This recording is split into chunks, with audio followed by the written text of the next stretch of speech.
Hey guys, welcome to David vs. Film. I am David, yo soy David, and today we are spilling the peach tea on your comments from Star Wars, episodes 4, 5, and 6. I follow you, you follow me, let your love run free. So a big hey, hi, and hello to all of you, but to your returning viewers, and especially your returning subscribers, what's up?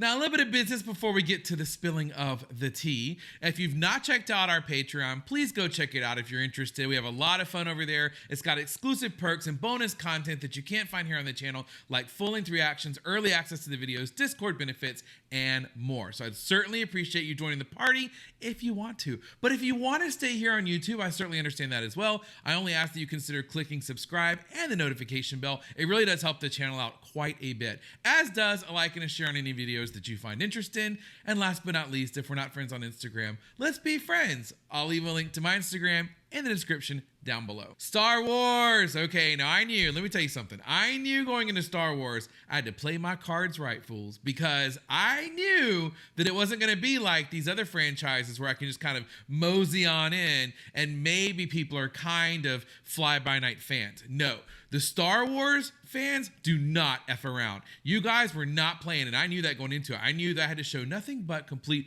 deference and respect with my, honest observations. And luckily, I didn't even have to lie. It was so good that I took to it from almost minute one. And I will tell you guys that your behind the scenes comments and your thoughts on the movies enhance that experience more than you can imagine. So I'm not going to waste your time with an intro. I've already done all that for the videos. We're going to jump into your comments. But just quickly, if this is your first time joining us for a Spilling the Peach Tea, what this little segment is an opportunity for me, David, to say thank you to you, the viewer, for taking the time to put your amazing thoughts down into the YouTube comment section. It means so much to me, and I could not experience these movies the same way without you. The tea refers to the peach tea that I drink, peach tea, with every film, and the spilling of the peach tea just common speak for gossip or talking about things. So anyway, that's what we're gonna do right now. We're gonna get into your comments, starting with A New Hope. Now listen, I'm gonna try to remember to switch gears every time we move on to the next movie, but you guys know I get into it sometimes and forget. I think you'll be able to tell, but if not, I promise I will try to do that. But we're gonna get started with Falco Took. Hey, Falco. Falco Took writes, part of me is all, what? He's never seen Star Wars or doesn't remember. Yeah, I hear the doubt in a lot of your voices, by the way. We'll get to that in a minute. Then I'm all, sweet, we get to see him watch Star Wars for the first time, as far as he knows. Yes, so I know Falco Took. I've seen him comment on other stuff that I've put out there, so I know he's joking around. But a lot of you guys wrote this, and by the way, I picked probably about 6, I think it was, or 7 comments from each film. I wish I could choose more, but I know it would make the video too lengthy, right? So thank you, and if I don't get to yours, please hang in there, because I promise I will try to include as many as I can in future videos. But nonetheless, yes, back to what Falco wrote. A lot of you wrote this. Yeah, I honestly knew that I had seen, or what I said in the video was, my mom told me that I had seen Star Wars. And though I know that she is always trustworthy and would never lie or be mistaken, ever, of course, not my mom, I don't remember it. So these movies were new to me. I knew certain elements, as I said in the intros to the videos, but no, these movies were watching them the first time with you guys. And I have to say, I loved it. And I love that you loved watching me go down this journey. That is always a unique experience that I cannot explain how fun it is. But yeah, to Falco's point, and for the others of you who said this was my first time watching these movies, and I'm so glad I got to do it with you guys, because like I said, it is so much more fun this way. Next up, we have K-Pop Crafster. Hey, K-Pop Crafster.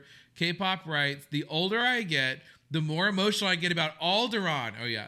Just realizing that this is a terrible end of millions of people just gone. Of course, it is fiction, yeah. But as I learned about real-world atrocities, historical and more recent, it always makes me feel so sad. Yeah, that's a really great point. And I kind of joked in the video, as I'm, wont to do, about it being a Spirit Halloween store right after the explosion, right?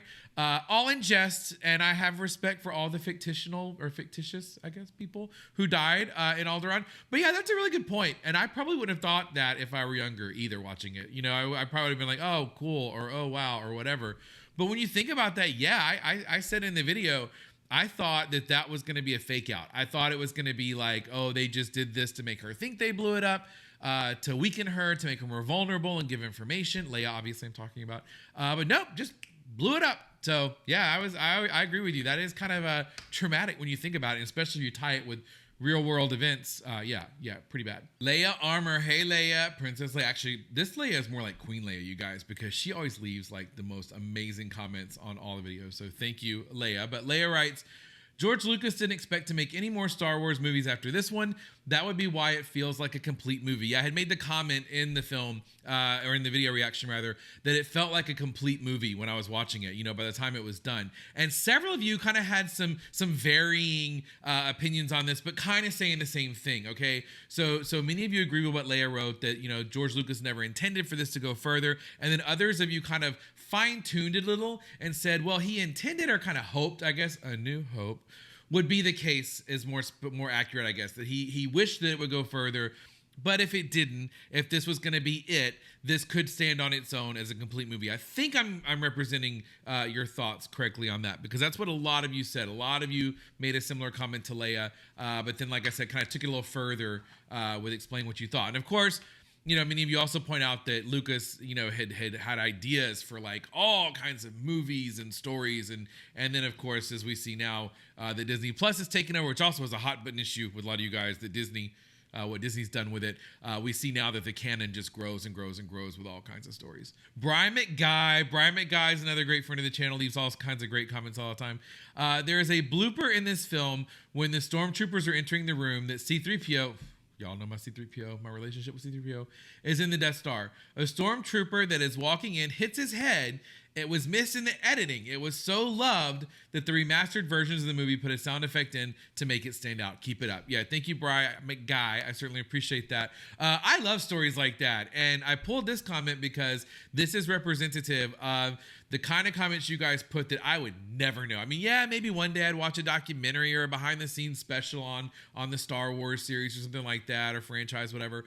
But as of right now, this is how I'm getting my info, and I love stories like that. So thank you, Brian McGuy. That's awesome. Rural Roar. I pulled this comment to show you guys that I actually can pronounce things every now and then. Rural Roar writes, Star Wars is pretty much a space fantasy, and as a lore junkie myself, I can tell you that Star Wars has a vast universe of lore for you to discover. So I pulled this comment, kind of tagging off of Brian McGuy's as well. As far as like the lore, and as far as a lot of wealth of material to look through, this is exactly one of the reasons I wanted to get into Star Wars, because I knew it was going to be an undertaking. Okay. And I told a really good friend of mine, who you probably see in the comments before, Morothane, who's a huge Star Wars fan. I told Morothane, a lot of the reason I did this is because I want to watch Mandalorian. Because for whatever reason, Mandalorian just looked really good to me. And I didn't want to go into it without knowing what I was supposed to know from the movies. And so that's kind of what started this. But yeah, I've seen where Obi-Wan is out now. I know there are a lot more movies. I'm a huge fan of Adam Driver. I know that he's in one of them. I know that Han Solo and Leia, obviously Harrison Ford and Carrie Fisher, R.I.P. when she was alive, came back, for the later movies. So I'm interested in all of that. And so, yeah, that's kind of to Rural Roar's point. That's kind of why I wanted to get the ball rolling on this, because I feel like I'm getting left behind even more than I already was. So thank you for that. I'm looking forward to getting into a lot more of that content. Featuring Rob. Hey, Featuring Rob. Featuring Rob writes, this is my first time to your channel, David. I'm wonderfully surprised at how much I liked your reaction. Oh, thank you. You kind of had me when you compared Luke's land speeder to a Chevy Geo. I was 5 years old in 1977, and this was the first film I ever saw in a movie theater. So remembering the Chevy Geo and it being compared to the land speeder had me LMAO. Well, I'm always glad when I can make you LMAO. But yeah, I pulled this comment because what Featuring Rob wrote about this experience, and the next comment's going to be similar to this. There is nothing I enjoy more in doing these videos than reading your comments where you tell me the stories about how you saw these movies, okay? I love behind the scenes, and I love trivia. I love all of it, don't get me wrong. I even love the ones where you're like, doing good, David. Of course, I love those comments. Who wouldn't, right? Even though it's like, you suck, okay? But whatever. I really enjoy the comments where you guys tell me the story of when you saw a movie, and when you remember anyway, because we all see movies we don't remember, but there are those movies where they leave such a mark that you remember who you were with, when it was, what you did that night, where the movie theater was, you know what I mean? And so I love reading stories like this, and like Featuring Rob was saying, like, even thinking back to the Chevy Geo and like memories it evokes of that kind of stuff. Yeah, I mean, happy to make comments. I'm glad they resonate in certain ways with certain people. And in this case, I'm really glad that that one hit you that way. So thank you, Rob, for that.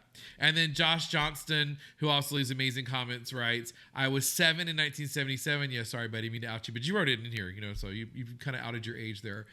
We waited in a long line to see this. We got up to the box office and we got the last 3 tickets before it sold out. See, remember tickets? I used to love they'd pop up from the bottom. They'd tear them off anyway. We got up to the box office, got the last 3 tickets. So yeah, I said that before it sold out. Seeing this at 7 years old in a sold out theater was unbelievable. The audience went nuts, laughing, gasping, cheering. This was the movie that gave me my love for film. So glad you enjoyed it. Thank you, Josh. That's an amazing story. And yeah, again, like I just said, those are the kind of stories I love reading because I can visualize that. You know, like I'm sitting here in a room, as weird as it sounds, right? Like talking to my camera into a microphone. No one's here. It's just me and the dogs, right? When I'm watching these movies half the time, sometimes Marc is with me, right? But I don't get to see them in the theater like you guys did. So I'm not going to have that experience. So for me, it really adds a layer of appreciation when I can read comments like that and enjoy your stories with you. So thank you, Josh, and thank you, Featuring Rob, for those anecdotes. I certainly appreciate it. So now we're going to turn the page. I think, hold on, let me see if I'm right. Yes. So now we're turning the page over to Empire Strikes Back. With Empire Strikes Back, we're going to start with Justin Torres. Hey, Justin. Justin writes, dude, that Dak memorial busted my gut wide open. I am weak. Happy to do so. This is my all-time favorite film. Every scene, set piece, and line of dialogue just keeps a constant smile on my face. The behind-the-scenes docs on these are going to blow your mind. Thanks for the great reaction. You're welcome, sir.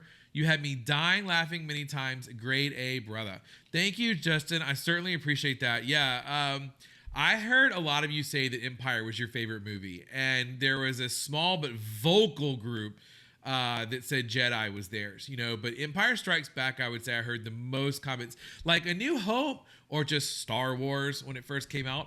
A lot of you kind of like paid respect to it as the first. Some of you said it was your favorite, but I heard the emotion, right? I heard the passion coming through with Empire and with, like I said, Jedi. So several of you echoed what Justin wrote about how Empire was your favorite movie. And I got to admit, it was pretty badass. I'm not going to lie. I mean, it was the first one of the film series I've watched that I was really excited to see. So like I was excited to see other movies, don't get me wrong, even Friday the 13th Part 2, Lord of the Rings, Two Towers. I mean, I look forward to them, but I was legit excited to watch Empire. So yeah, I get where you're coming from. Will Presty, hey Will. Will writes, in order to keep the I am your father, dead on, right? Dead on impression. You have nailed it. Plot twist is secret. The line in the script read, Obi-Wan killed your father. So that's what the actor playing Vader said during filming. The director only told Mark Hamill, Luke, that the line would eventually be, I am your father. So Hamill was reacting to a line that was never actually spoken. The father line wasn't added until post-production, to the surprise of all the other actors when they saw it in the theater. Your reactions are very entertaining. Keep up the good work. Thank you for that. Well, I certainly appreciate the compliment. And yeah, several of you made this note as well about the I'm your father and how they kept the secrecy and things like that. And that speaks to the professionalism and the gravity to which they treated this film and of course, subsequently other films in the series. Well, I mean, I assume, you know, I know that Jedi was that way, and I assume the rest of them were as well. But yeah, I love stories like that, you know, where you'll hear that they filmed 3 different endings so that no one ever knew, or that the entire crew had to sign a, you know, confidentiality agreement lest they be sued for, you know, $100 billion or whatever, something crazy like that, right? So I like that they did it that way because, you know, we all trust our actors, our thespians, but it's just nice when they can be surprised themselves. You know what I mean? And so I like hearing this story because that's pretty super cool. Louis or Louis Marty, 805. Okay, so at that 805 mark in the video, I'm curious, did someone tell you the AT-AT driver was Pycelle from Game of Thrones, Or did you notice it yourself? Or was it actually a total coincidence that you put the clip in? No, it was not a coincidence. And great question. Thank you, Louis. Yeah. So a friend of mine pointed that out after I watched the movie because he's very good about not spoiling anything for me. He is like militant about spoilers. He wouldn't say a word except basically the title, right? And I had to squeeze that out of him. So then when he told me about the movie after I watched it, he said, by the way, did you notice that was a young Pycelle? And I was like, what? Because I didn't. And since then, these movies, I've made the point as well, not the changes, but just the remastering, okay, is all I'm commenting on, the look of it, right? These movies do not look 40 years old, okay? Like, they've done such a good job restoring these. It looks like a movie that was filmed yesterday to me, okay? So I forget, I mean, obviously with some of them, like Harrison Ford, and Luke Hamill, I know obviously what they're like today, and if I stop for a second, I realize it. But for these other background actors, I forget. And I keep thinking I'm watching like a current movie. So to see him and then realize that was the younger version, I was like, wow, that like shooketh me. And so now I'm all looking in the background. Every movie I'm watching after that, like Jedi and a couple older ones, Jaws that I just watched, right? To see if I see anybody that I recognize, if that's a younger version of themselves, right? So that definitely, no, it was not intentional. I mean, it was intentional that I put the clip in, but it was not something I had noticed on my own. Not at all, Louis. So yeah, thanks for the question. Jack Smith. Hey, Jack. Jack writes, love the reactions to Star Wars. Usually I get annoyed with edits and sassy comments, but you actually have some timing and make me laugh. So kudos to you, sir. Thank you, Jack. Empire Strikes Back is brilliant. The pacing, atmosphere, characters, twists. It's a brilliant film. Looks incredible for 1980 as well. Yes, back to what I was saying. I totally agree with you on that. Empire Strikes Back and Return of the Jedi are peak Star Wars, in my opinion. In particular, the pacing is amazing in both films, as well as the usual stuff. Yeah, I agree. And I know what he means by the usual stuff, talking about, the edits as far as the sound quality and the effects and things like that, all the other stuff that's good at. The pacing is what he pointed out, and I have to say I agree. It never felt slow to me. It never felt superfluous as I was watching. Everything was enjoyable. I had a great time.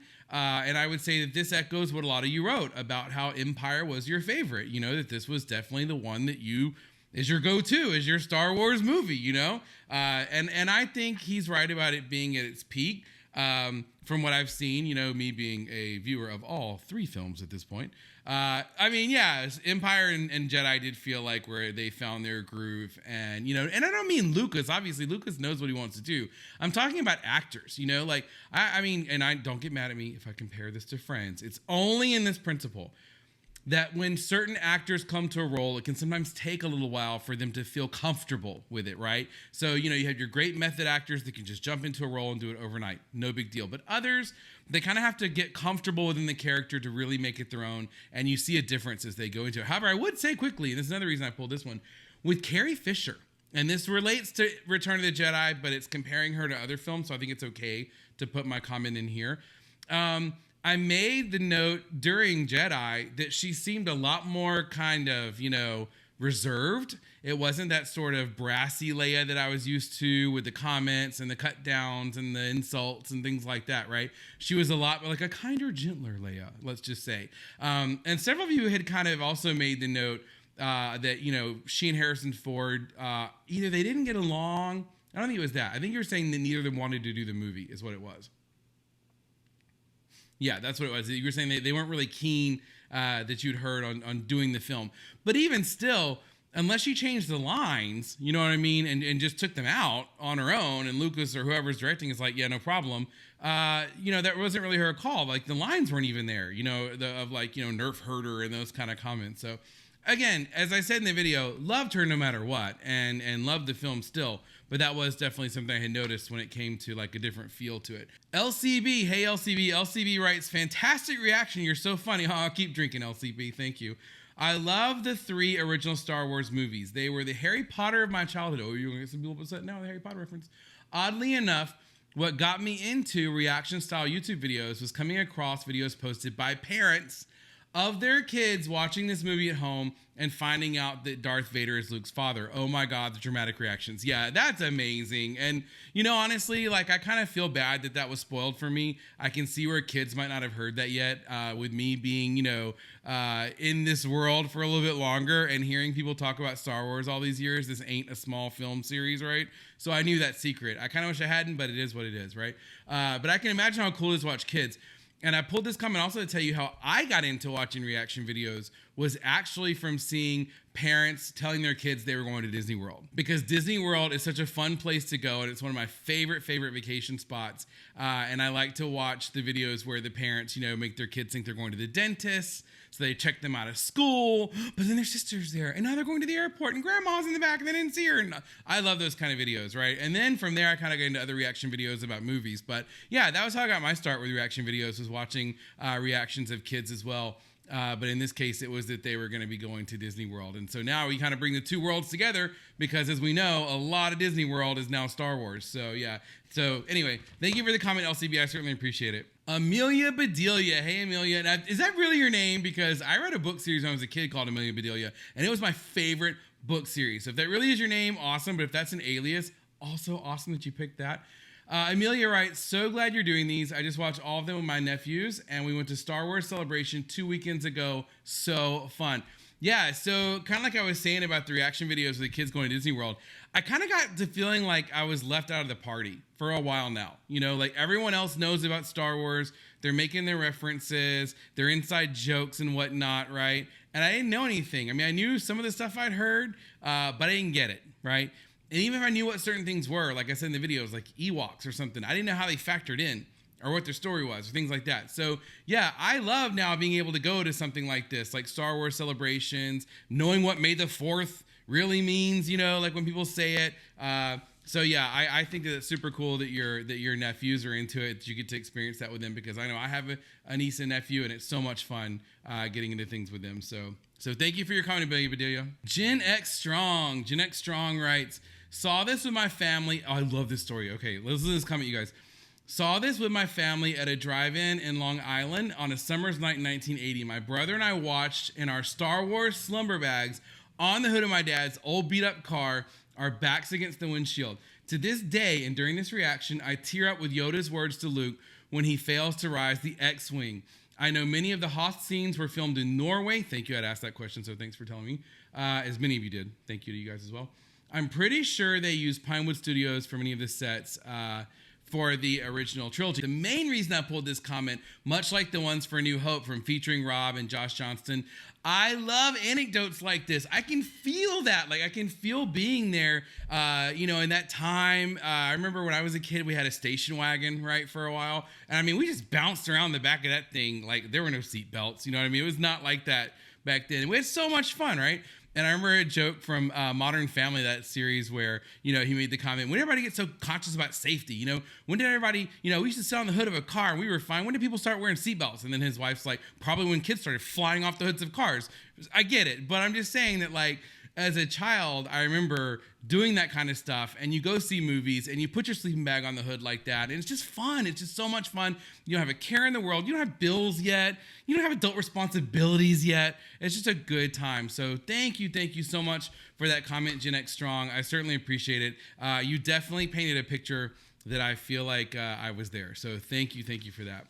All right, rolling into Return of the Jedi. Return of the Jedi was a lot more controversial than I expected. I thought that was going to be the easiest one, to be honest with you. I thought that was going to be the one that was like, everybody loves it. Everybody loves the Ewoks. Oh, pie on my face. I had no idea.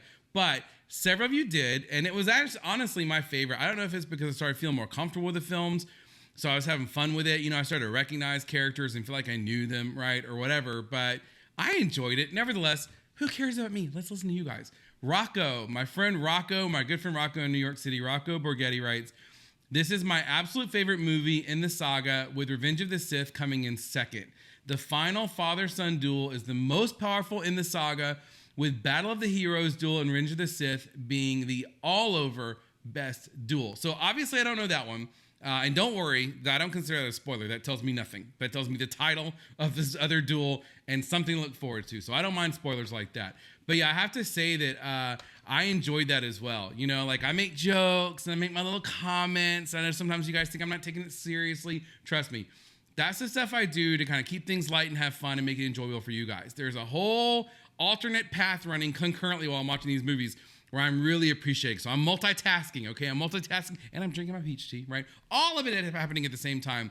So there is that part when I'm watching that truly respects what I'm seeing. And the fight between Luke and his father at the end, between, Vader and him, was just iconic. Not to mention, the old-ass Emperor with his, lightning fingers and getting into the mix of it and everything. But obviously, the final duel, the sound effects, the music, all of it just perfect. Rosie Gamgee. Oh, Rosie. Rosie's got my heart. She's my favorite friends of the channel.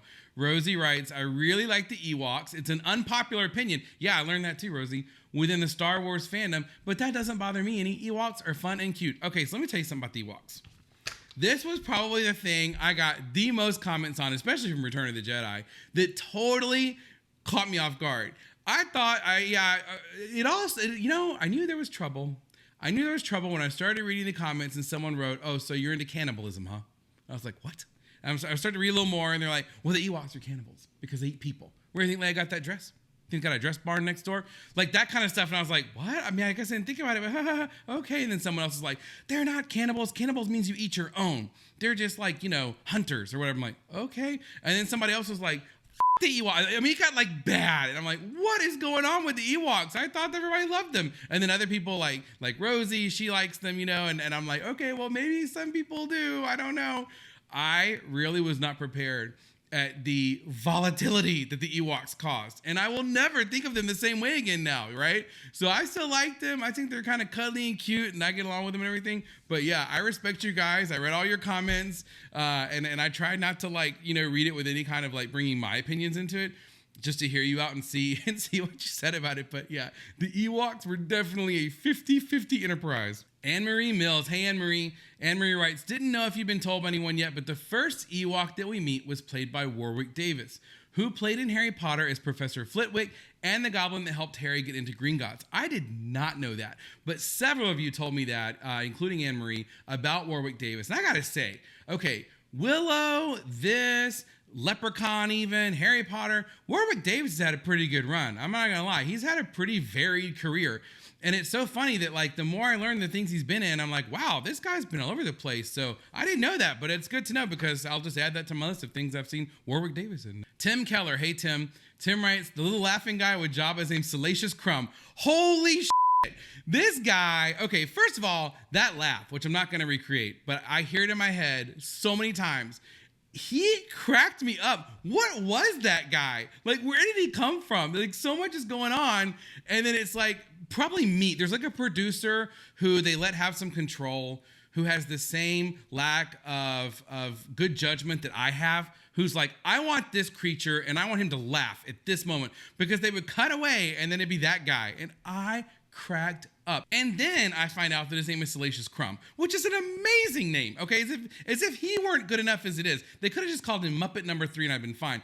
But Salacious Crumb. It sounds like a character from Harry Potter or from Where in the World is Carmen Sandiego. It's amazing. So that suddenly became one of my favorite characters, or I shouldn't say that. I don't know. He suddenly became one of my favorite characters from all of Return of the Jedi. So thank you, Tim, and thank you to all of you who let me know all about Salacious. The Underbaker writes, shuffling around, Werther's originals falling out tissues.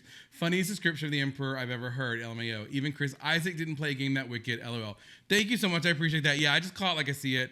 And when I see him, I know I called him Barbara Walters in Empire Strikes Back, and I don't back off of that. I'll double down on it because that is exactly like when she ran her ABC Empire, looked just like him, although, he looks a little younger than Babs, if you know what I mean. Just, no shade, but still is what it is. But yeah, when I looked at him, I immediately thought, this is like an old-ass guy. And even though I know he's got the power, right? And he does his little fingers, right? He does his little electric fingers in the end. He's quite a character. I enjoyed the Emperor, but I didn't take him very seriously. Let's just say, maybe I should have. I didn't take it very seriously. Derek, and my boy Derek. What's up, Derek? Derek writes, I'm glad you chose to watch these films in release order. Oh yeah, it's a big one we're going to talk about on this. You can now experience them completely how many of us did. Also, this is my personal favorite in the whole Skywalker saga. The scene with the Emperor, Vader, and Luke has some really powerful moments. Yeah, absolutely. Echoing what I said earlier about, the final scene with the fight among the three technically, but, specifically the part between Vader and Luke. And then, of course, how it ended was just so great. But yeah, so Derek is talking about over on Patreon, you know, which I mentioned in the Return of the Jedi. I think it was that video. Maybe it was Empire. Either way, we did a poll on Patreon about how I should watch these, whether it was machete order or in order of release. And I was all prepared to do it machete order, and then I ended up going with release order at the end. And you guys had some really passionate arguments on both sides of this, okay? And then some of you were like, I don't really care. Do whatever you want to do, which I appreciate those comments also. Thank you. But yeah, a lot of you said that you are glad I watched in the release order, and like how Derek was saying, because that's how you guys experienced it. And I definitely have an appreciation for that.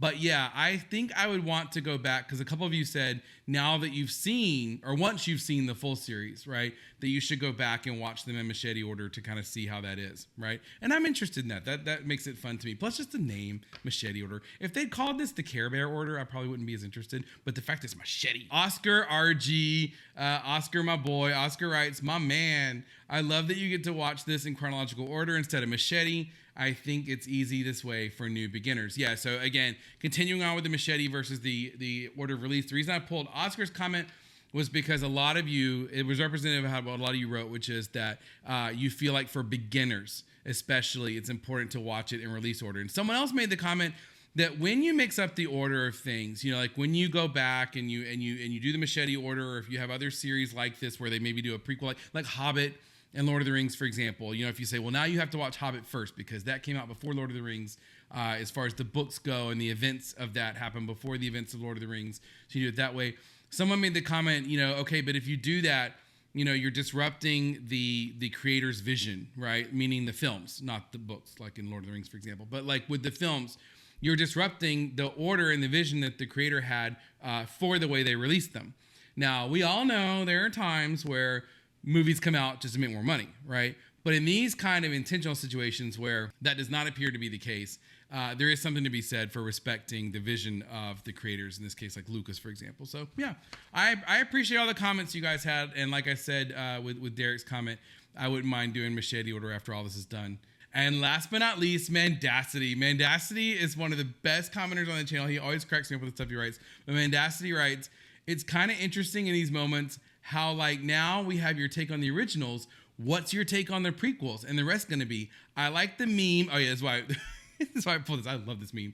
I like the meme where parents with kids know how Yoda feels when Luke asks too many questions, and so he just dies. And I'll put that meme up while I'm, you know, reading all this so you guys can see on the screen. Anyways, now that the Harry Potter series is done, I'm curious which, if any, film shows Marc will join you on now. As always, cool video. Yo soy David. Keep it up. Love the human perspective. Thank you, Mandasi, and thank you all who left comments similar to that. Yeah, so this is one of those comments that I like to pull because not only is it addressing the events of the film, and like I said, I love that meme as well. It's also a good segue for me to talk about what we're looking at going forward. I definitely did not intend to stop with these 3 films. I don't know when I will continue because I do like to mix the channel up with different things that I put out there. And there's some other things we want to get into, but I definitely plan to continue with, you know, the prequels or 1, 2, 3, and then the newer films. I want to watch Mandalorian. I'm not sure how much of it I'll do on YouTube and how much of it I'll do on Patreon. So some stuff I'm going to do there. I really want to watch the Horrible Christmas Special. And I say the Horrible Christmas Special on you guys' opinions, not mine. I haven't seen it. But I've just heard about how bad it is. And when I hear something's bad, you guys, it is like catnip. I have to check it out for myself. So that's something I kind of want to see. I'm of 2 minds about it. On one hand, I want to see it sooner than later since I've just finished the films. But on the other hand, I want to save it until Christmas and mix it in maybe then. You know, I don't know. We'll see. Let me know what you think, what your thoughts are on that. And as far as getting Marc to join me on stuff, we just did a vote.